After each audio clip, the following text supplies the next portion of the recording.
Good day mga boss. So for today ay may gagawin po ko ditong Xiaomi Mi Pad 5 at ang problem po nito ay no power or deadboot po. So galing pa nga po pala ito ng Zamboanga del Sur at pinadala dito sa aming shop via LBC po. So ang solution po na gagawin natin dito ay CPU reballing in RAM lang po. So ibig sabihin hindi po tayo dito magpapalit ng pyesa, tayo po ay magre-reball lang po. Pag reballing, ito po ay hardware solution po. Kaya kailangan natin i-disassembly ang tablet na ito. So sa mga magdi-DIY nga po pala, be careful lang po kayo sa pagre-remove or pagdi-disassembly ng LCD na to.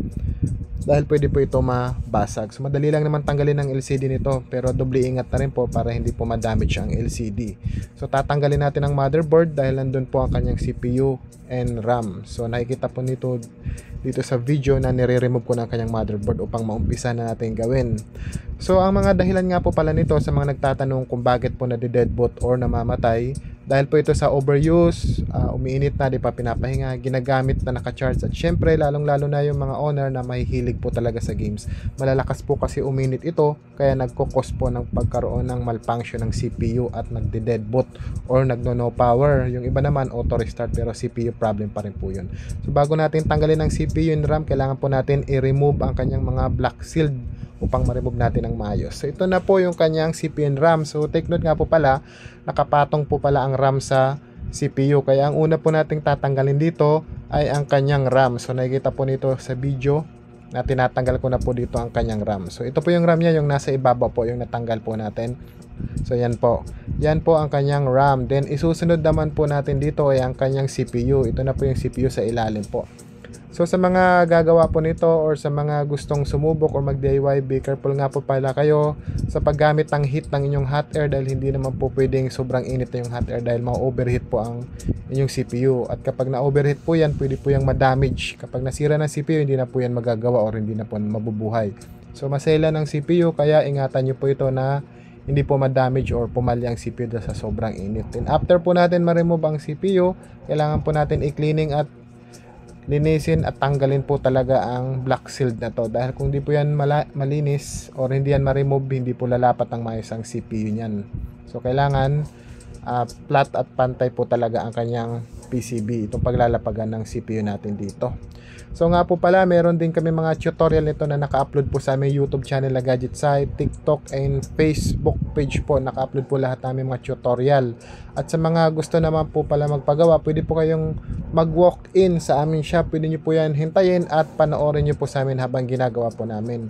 At kung kayo naman po ay malalayo, kagaya ng mga provinces, pwede nyo po ipadala sa amin via LBC. PM lang po kayo sa aming Facebook page at magbibigay po kami ng exact details kung saan nyo po ipapadala ang inyong mga units. So dito po sa video ay kailangan na natin i-cleaning ang kanyang CPU. So nakikita po nyo dito. Be careful nga rin po pala sa pag cleaning ng CPU nito, dahil ganun pa rin po, hindi ito pwedeng ma-overheat, hindi siya pwedeng ma-bend. Kapag na-bend po yung CPU, hindi na po yan magagawa, hindi na po yan mabubuhay. At syempre, hindi naman po tayo pwede magpalit ng CPU dahil napakamahal na nun. At kapag nagpalit po kayo ng CPU, hindi ganun kadali ang procedure, kailangan pa po yan i-program. So kapag prinogram po natin yan, automatic mabubura po lahat ng files, lahat ng importanteng files nyo. So ito namang ating ginagawang Xiaomi Pad 5 ngayon ay wala naman pong mabubura dito, dahil di naman tayo magpapalit ng CPU at di rin tayo magpo-program, tayo magre-reballing lang. So sa mga nagtatanong nga po pala about sa mga reballing CPU, kung may madidelete ba or matatanggal ba ang kanilang mga data or important files, so dito po ay wala po ditong mabuburang mga files, mga contacts nyo, picture nyo, or kahit anong mga importanteng document ay hindi po mabubura. So intact pa rin po ito dahil hardware naman po ang ating ginagawa at hindi naman po program. So yan lang po ang ating gagawin dito. At hindi rin po tayo dito magpapalit ng mga pyesa dahil wala naman pong pyesang na damage dito, kundi ang nasisira po talaga dito ay ang kanyang bola, yung reballing na CPU. Nagka-crack po yun dahil sa sobrang init, kaya siya namamatay or nag-auto restart. At syempre sa mga nagtatanong nga po pala kung tatagal pa raw po ito after reballing, so opo naman, tatagal po talaga yan. Pero syempre depende pa rin yan sa gumagamit. Kung overuse ka talaga gumamit or mahilig ka sa games, asahan nyo na po ang mga problem kagaya ng deadboot, auto restart or not charging. Dahil lahat po ng paggamit nyo, lahat na pupunta yan sa CPU and RAM, yun lagi ang tinatamaan ng init, kaya nagkakaroon ng malfunction. So dito po ay nire-revolve ko na itong CPU. Kailangan po natin dito ng revolving phase para ma-revolve po natin. So dapat pantay po dito ang ating pagre-revolve. upang kumapit po ito ng maayos doon sa kanyang PCB board or lumapat ng maayos kapag ilalagay na po natin. So ganun pa rin po, tansyahin nyo po ang heat ng inyong hot air upang hindi po mag overheat ang CPU, dahil napakamaselan talaga ng CPU. Yun ang dapat nyong ingatan, yung CPU po talaga, dahil kapag na-damage yan or pumalya sa kakainit po ninyo, 100% po hindi na po yan mabubuhay. So useless yung paghihirap nyo dyan kapag yan ay na-overheat. So, diba? Kaya be careful lagi, lalo na sa mga first timer or magdi-DIY. Kami naman po, araw-araw, halos ganito talagang tanggap namin, puro CPU rebolling. Kasi karamihan po ng mga sira ngayon ng mga cellphone ay puro na po talaga mga CPU, puro na mga RAM. Dahil ang mga bagong cellphone ngayon ay ang lalakas na po talaga uminit at tinatamaan na po talaga mga CPU nito. Kaya nagde-deadboot or nagno-no power. Then pansin nyo nga po pala sa mga bagong gadget ngayon, paganda ng paganda ang technology, pero papangit na papangit ang mga quality. Kaya nagkakaganito ang mga unit ngayon. Pero syempre, nasa inyo pa rin yung pag-iingat. Kung iingatan nyo, tatagal talaga yan ng taon. Taon naman talagang tinatagal ng mga gadget na yan. Depende pa rin sa umiingat. Ganon din po kapag after ma-reball o ma-repair to, taon pa rin ang itatagal nito. Pero depende pa rin sa owner kung paano niya talaga alagaan at ingatan ng kanyang tablet or kanyang mga cellphone. So dito, nilalagay ko na po ang CPU. So ganun din nga po pala, dapat kontrolado nyo ang paglapat dito ng CPU in RAM. So ganun din, hindi pwedeng ma-overheat, baka mag-high current. Pag nag-high current po yan, napakalitan siya sa mabuhay ng gadget or tablet na to kapag nag-high current. Mas madalas nasasuccess po sa rebolling ay yung mga low current lang po. Pero kung high current, malitan siya sa magawa po. So ganun din po, uunahin nyo dito yung CPU lapat, then susunod nyo naman po yung RAM kasi magkapatong po yan. Hindi yan pwede paghiwalayin. Then after natin ma-reball, mailapat yung mga CPU and RAM, palimigin po muna natin dito gamit tong mini fan upang matesting na po natin ang tablet na to or itong motherboard kung success ba ang ating pagkakagawa or pagkaka-reball po nito. So medyo madali na lang din naman ang pagre-reball, lalo na sa mga kabisado na or sa araw-araw gumagamit nito or gumagawa.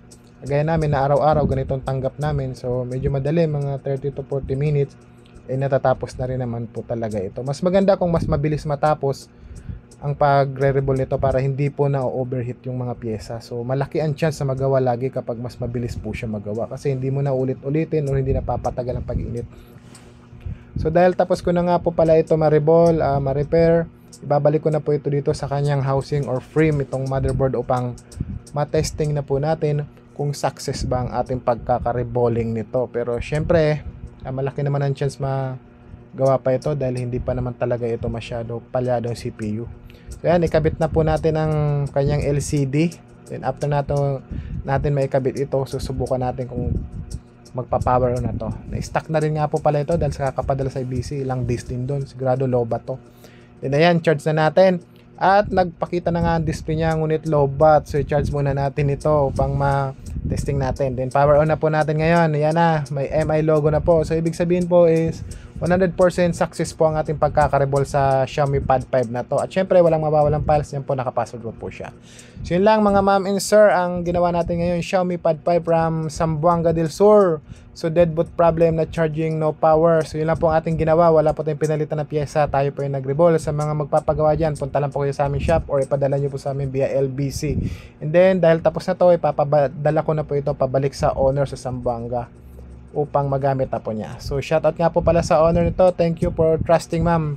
So yun lang po mga ma'am and sir, Xiaomi Pad 5 deadboot problem repair successful. Thank you and good day. Follow nyo po kami sa aming YouTube or dito sa aming Facebook para lagi po kayong updated sa mga gadget or tablet na nire-repair namin at kung ano yung mga solution na ginagawa namin. Yun lang po, thank you and good day.